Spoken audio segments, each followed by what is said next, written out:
juga menara Eiffel yang sedang dalam pembangunan. Felicie kemudian bertanya di mana sekolah tarinya berada. Namun Victor malah mengatakan kalau dia tak tahu di mana tempat itu berada. Di tempat itu terlihat banyak burung-burung merpati yang mengganggu Victor, yang kemudian sampai membuatnya terjatuh ke sungai dan masuk ke dalam sebuah kapal. Felicie lantas meminta Victor untuk kembali. Namun Victor mengatakan kalau dia tak tahu bagaimana caranya berenang. Dia kemudian meminta Felicie untuk datang ke tempat itu pada keesokan harinya untuk bertemu. Pada malam harinya, Felicie terus berjalan sepanjang jalan tanpa tujuan yang jelas. Sampai secara kebetulan dia melihat bangunan Opera de Paris, sama seperti yang ada di foto yang diberikan Victor kepadanya. Dengan perasaan kagum, Felicie kemudian masuk ke dalam bangunan itu. Hingga sampailah dia di sebuah ruangan, dan melihat seorang penari balet yang sedang berlatih menari. Melihat itu lantas membuat Felicie sangat takjub dan tak bisa berkata apa-apa. Namun secara tiba-tiba sang penjaga tempat itu menangkapnya dan segera membawa Felicie keluar dari tempat itu. Pria itu juga menuduh Felicie sudah mencuri dan kemudian hendak memukul dirinya.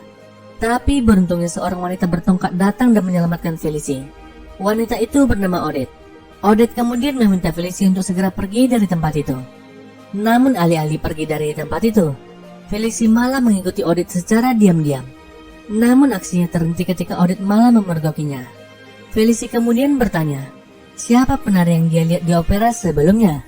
Odette kemudian mengatakan kalau dia adalah penari terbaik di opera yang bernama Rosita Mauri. Sembari bertanya, Felicie terus mengikuti wanita itu. Felicie juga bercerita kalau dirinya adalah yatim piatu yang terpisah dari temannya dan tak tahu harus pergi kemana. Namun Odette sama sekali tak tersentuh dengan kisah sedih Felicie.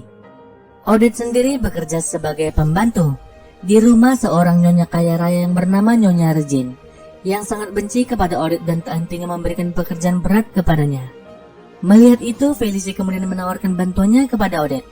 Felicie juga berusaha meyakinkan Odette kalau dia sangat pandai dalam hal bersih-bersih. Tak punya pilihan lagi, Odette pun akhirnya mengizinkannya.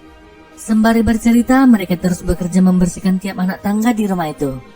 Felicie juga menceritakan kalau dia lari dari panti asuhan agar bisa menjadi murid di Opera de Paris. Namun tiba-tiba kebersamaan mereka terhenti ketika Nyonya Regine memanggil Odette. Sementara itu, Felicie mendengar suara musik dari dalam sebuah ruangan di rumah itu. Dia lantas mengintipnya dan melihat seorang anak perempuan yang sedang berlatih menari. Dia adalah Camille putri Nyonya Regine. Namun secara tak sengaja Felicie menjatuhkan sebuah guci di tempat itu, yang kemudian membuatnya secara tak sengaja masuk ke dalam ruangan itu. Felicie kemudian mengatakan kalau dia bekerja bersama Odette bersih-bersih di rumah itu. Namun Camille malah mengatakan